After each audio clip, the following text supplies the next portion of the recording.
নমস্কার বন্ধুরা, আপনারা কেমন আছেন? কল্পনার গল্পকথায় আপনাদেরকে স্বাগত জানাই।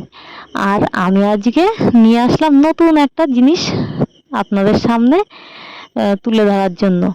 আর আমি অনেক দিন ধরেই ভাবছি যে, আর অনেকে আমাকে বলেওছে যে এরকম একটা ড্রেস বানিয়ে যদি তুমি পরো তোমাকে ভালো লাগবে।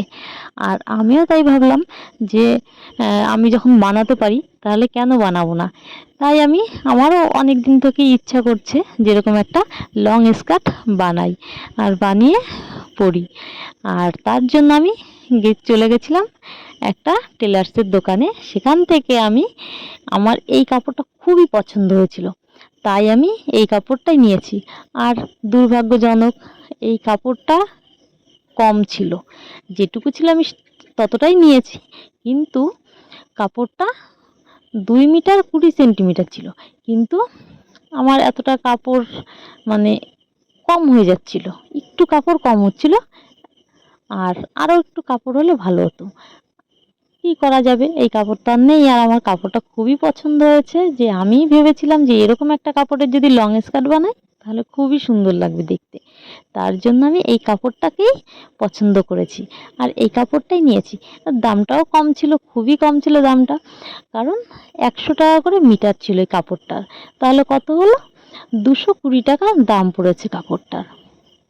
আর দেখো, বাজার থেকে একটা যদি আমি লং স্কার্ট কিনতে যাই 300-400 টাকা মিনিমাম নিয়ে নেবে।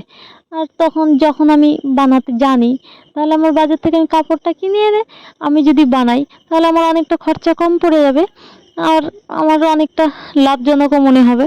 তার জন্য আমি কাপড়টা কিনে এনে নিজে বাড়িতেই বানাচ্ছি। আমি একাই কাটিং করে নিলাম কাপড়টাকে। এইবারে পাটে পাটে ভাঁজ করে রেখেছি। এবার সেই পাটে পাটে আমি কেটে দিচ্ছি পাটগুলো। কারণ এখানে অনেকটা টুকরো টুকরো করা হয়েছে, আর টুকরো টুকরো অনেকগুলো পাট এখানে পাট পাট জড়িয়ে স্কার্টটা বানাতে হবে। আর আমি পুরো কাটিংটা আমার হয়েই গেছে। দেখো, কাটিংটা আমি করে নিয়েছি আমার মাপ মতো পুরো। আর দেখতে তো খুব দারুণই লাগছে, আমার তো খুবই পছন্দ হয়েছে কাপড়টা।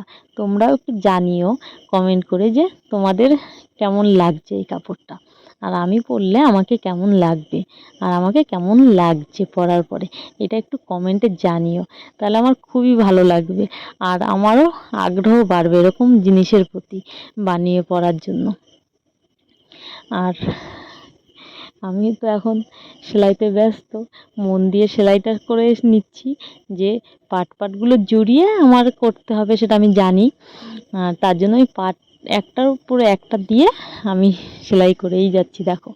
আর এইটা আরও সৌন্দর্য করার জন্য লাস্টের দিকে তোমরা দেখতে পারবে যে আমি এটাকে পাড় বসাবো এটার উপরে। পাড়টাও পুরোটাই ফেব্রিকের থাকবে, আর আলাদা করে আমার পাড় কিনে আনতে হয়নি, কারণ বাড়িতেই কাপড় ছিল, সেই কাপড়টাকেই আমি দিয়ে দিয়েছি এখানে পাড়ে। আমার না এরকম নতুন নতুন জিনিস বানাতে খুবই ভালো লাগে, কিন্তু টাইমের অভাবে হয়ে ওঠে না। যেহেতু আমি কাজ বাজে করতে হয়, কাজের জন্য বাইরে যেতে হয়, সেহেতু আমি টাইম পাই না খুব একটা।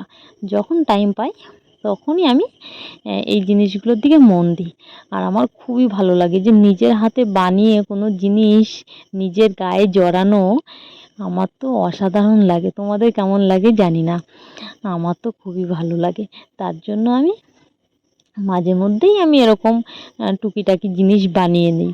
আমার কুর্তি বানাতে ভালো লাগে, কুর্তি বানিয়ে নিই। মাঝে মাঝে লং স্কার্ট বানাচ্ছি এখন। আর অনেক রকমের ডিজাইনের ব্লাউজ আমি মাঝে মাঝে বানিয়েই নিই। যখন যেটা ভালো লাগে সেই ডিজাইনের আমি বানিয়ে পরতে খুবই ভালোবাসি।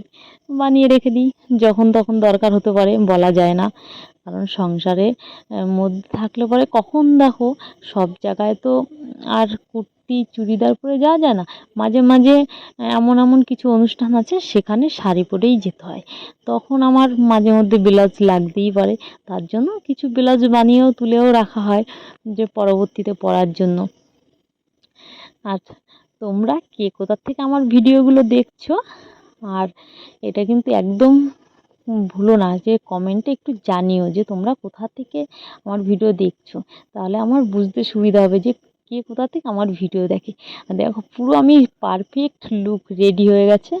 আমি পুরো পরে নিয়েছি, পরে নিয়ে আমি একটা দোপাট্টা জড়িয়ে নিয়েছি তার উপর থেকে, কারণ আমি এরকমই একটা দোপাট্টা দিয়ে এটাকে পরবো। তার জন্য আমি একটা নর্মালি আমার ঘরে ছিল সেরকম একটা দোপাট্টা আমি জড়িয়ে নিয়েছি তোমাদের দেখানোর জন্য যে কেমন হয়েছে। আর এই ব্লাউজটা আমি কিছুদিন আগে তৈরি করেছি, কাপড় কেটে। এটা আমার হাতে তৈরি করা ব্লাউজ। এইটার ভিডিওটা তোমাদের দেখাতে পারিনি কারণ আমি শর্ট টাইমের মধ্যে বানিয়েছিলাম না, তার জন্য ভিডিওটা তোলা হয়নি। আর তোমরা একদম সাবস্ক্রাইব করতে ভুলো না, আমার পাশে থেকো।